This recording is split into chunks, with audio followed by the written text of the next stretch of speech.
real quick, I want to share with you guys how I try my best to avoid ticks and sugars. As you can see, I'm out in the backwoods.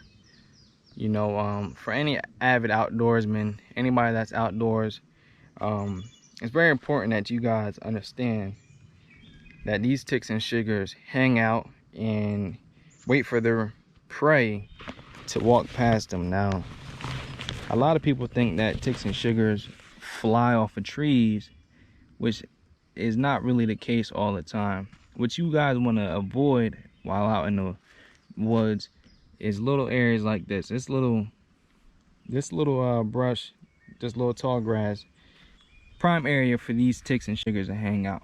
Right now, let me see. It's kind of hard to see because they're very small at times, but there's ticks.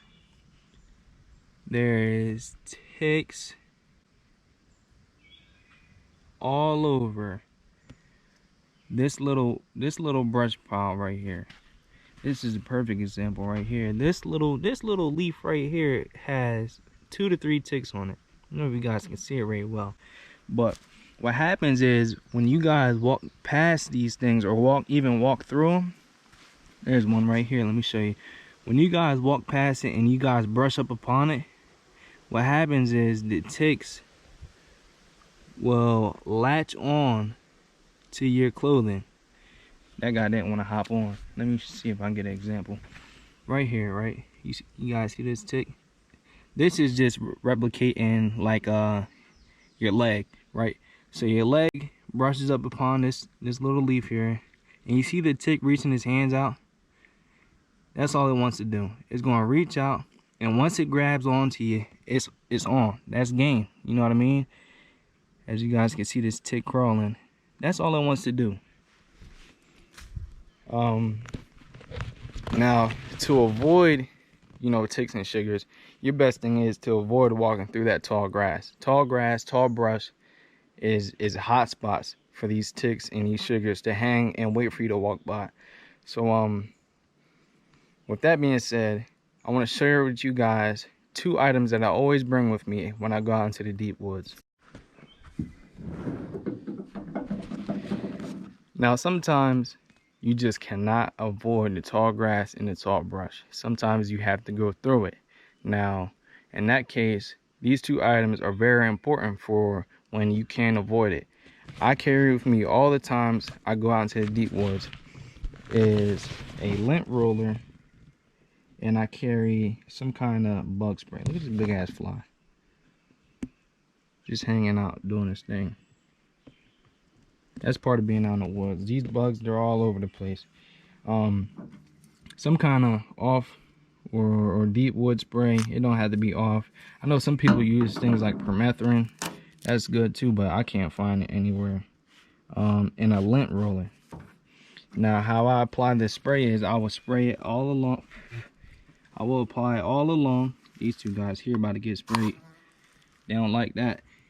I'll apply all along the base of my boot, where my boot meets my sock.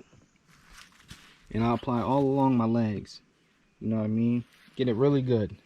Don't skimp on it, man. Do not skimp on it. Now, after I get done my trek, very important with this lint roller, I will go along my pants and I'll go along my shoes.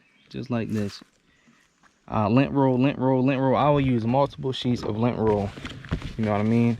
And you'll be very surprised on how many ticks, how many little sugars that you pick up with them sheets of lint roll. So, very 2 important items. I never go into the woods without them. The very last tip I want to share with you guys on going into the woods or anywhere and avoiding these ticks and these sugars are wearing layers. I cannot stress this enough. Right now it's a summer day where it's probably like 80 something degrees right now, and it's only going to go up. But that did not stop me from putting on these layers. As you guys can see underneath this shirt, I have a long sleeve, any kind of long sleeve. Very important to layer up. Now let me show you what I do with my pants.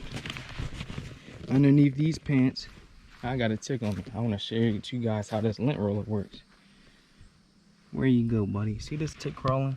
See him? See him crawling on my boot? See that?